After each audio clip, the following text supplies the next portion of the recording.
Hi అండి. నా mini వ్లాగ్‌కి welcome అండి. సో, ఈరోజు నేను వాగులో దీపాలు వదిలేయడానికి వెళ్తున్నానండి. సో, ఇది మా దగ్గర ఉన్నటువంటి వాగు. సో, ఇంకా నేను నా వర్క్ నుంచి డైరెక్ట్ నేను వాగుకే వచ్చేసానండి. సో, అందుకే చేతులకు బ్యాంగిల్స్ లేవు. సో, మీరు చేతులకు బ్యాంగిల్స్ లేవు అని అనకండి. ఎందుకంటే ఇంకా నాకు టైం కుదరదండి. సో, అందుకనేసి నా వర్క్ అయిపోయిన వెంటనే ఇంక నేను డైరెక్ట్ అన్ని పూజ ఐటెమ్స్ అన్నీ తీసుకొని నేను వాగుకొచ్చేసాను. సో, అలా ఇది నేను ఎవ్రీ ఇయర్ చేస్తాను. దాదాపు అందరూ 5 డేస్ అట్లా చేస్తారు.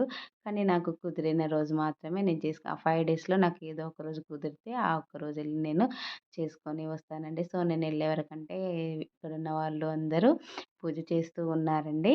సో, అలా చేస్తారు. 5 డేస్ నుంచి స్టార్ట్ చేసేస్తారు. బట్ ఇంకా నేను రెగ్యులర్‌గా 5 డేస్ ఎళ్ళాలంటే నాకు కొంచెం కష్టము. సో